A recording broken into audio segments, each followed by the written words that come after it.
ഈശോ മിശിഹായ്ക്കും സ്തുതിയായിരിക്കട്ടെ. പുതുവർഷാശംസകൾ ഏറെ സ്നേഹത്തോടെ ആശംസിക്കാം. നവംബർ മാസത്തിൻ്റെ അവസാനം എന്താണച്ചോ ഒരു പുതുവർഷാശംസ എന്ന് ചിന്തിക്കുന്നവരോട് ഉത്തരം ഇത്ര മാത്രം: ആഗോള കത്തോലിക്ക സഭയുടെ ആരാധന ക്രമവർഷത്തിലെ പുതു ദിവസത്തിലേക്കാണ് നാം ഈ ഞായറാഴ്ച പ്രവേശിക്കുന്നത്. ആഗമന കാലഘട്ടത്തിലെ ആദ്യ ഞായറാഴ്ച, ആരാധനാ ക്രമ വർഷത്തിലെ അവസാനത്തെ ഞായറാഴ്ചയാണ് നാം കഴിഞ്ഞ ഞായറാഴ്ച ആഘോഷിച്ചത്. അത് ക്രിസ്തുരാജൻ്റെ തിരുനാളാണ്. ക്രിസ്തുരാജൻ്റെ തിരുനാൾ കഴിഞ്ഞു വരുന്ന ഞായറാഴ്ചയാണ് ആഗോള കത്തോലിക്ക സഭയിലെ ആരാധന ക്രമവർഷത്തിലെ ആദ്യത്തെ ദിവസം. അതിനെ ആഗമന കാലഘട്ടം എന്നുകൂടെ നാം വിളിക്കാറുണ്ട്. ഈ ആഗമന കാലഘട്ടത്തിൽ സഭാവിശ്വാസികൾക്ക് കത്തോലിക്ക സഭ നൽകുന്ന ഒരു പുണ്യമായൊരു സമ്മാനത്തെ നിങ്ങളുടെ മുമ്പിൽ പരിചയപ്പെടുത്താൻ വേണ്ടിയിട്ടാണ് ഇന്ന് ഞാൻ നിങ്ങളുടെ മുമ്പിൽ നിൽക്കുന്നത്.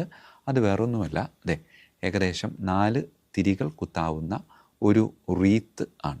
ഇതിനെ ആഡ്വെൻറ്റ് റീത്ത് എന്ന് പറയും. ആഗമന കാല പുഷ്പ ചക്രമെന്ന്.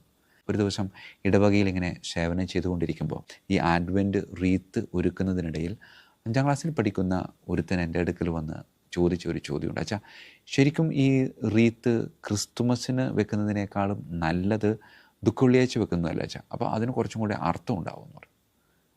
പ്രിയമുള്ളവരെ, ഈ റീത്ത് എന്ന് കേൾക്കുമ്പോൾ പെട്ടെന്ന് മനസ്സിലേക്ക് വരുന്നത് മരണവും മരിച്ച വ്യക്തിയുടെ ശരീരത്തിൽ വയ്ക്കുന്ന റീത്തും ഒക്കെയാണ്.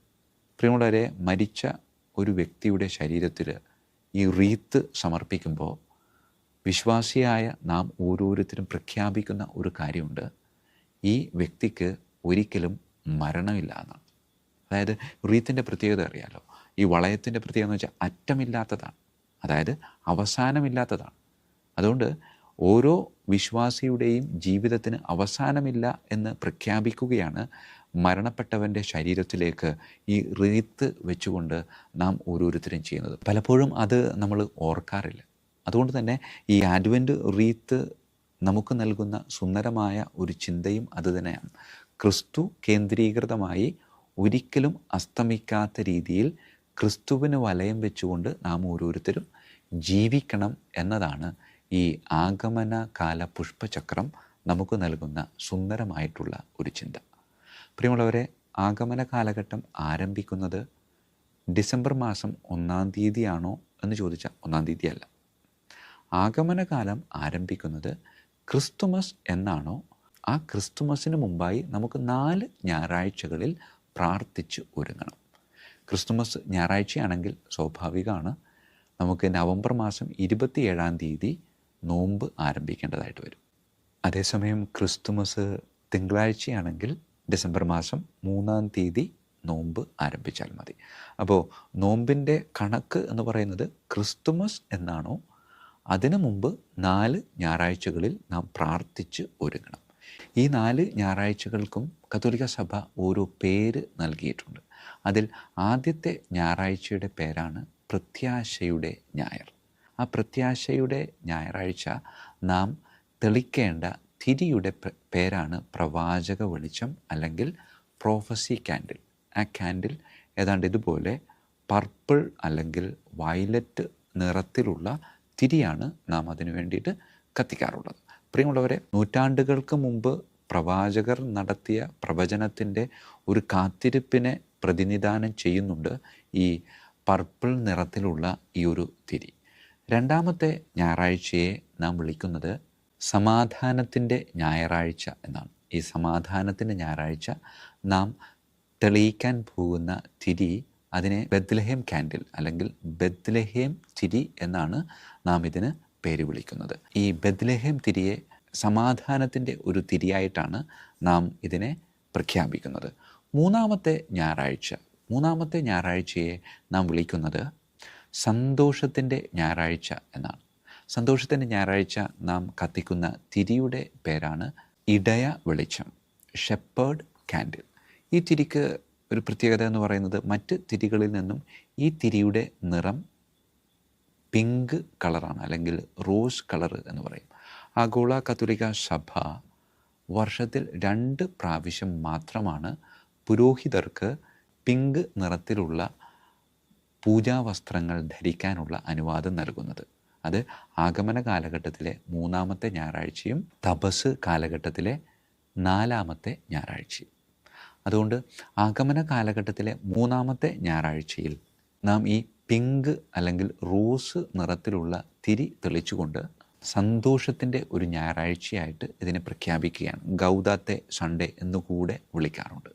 ഈ ഗൗദാത്തെ സൺഡേ, സന്തോഷത്തിൻ്റെ ഞായറാഴ്ച എന്ന പേര് ഇതിന് വരാനുള്ള വേറൊരു കാരണമെന്ന് പറയുന്നത്, ആഗമന കാലഘട്ടത്തിൻ്റെ പകുതിയും അവസാനിച്ചു, ഇനി പകുതി കൂടിയേ ഉള്ളൂ.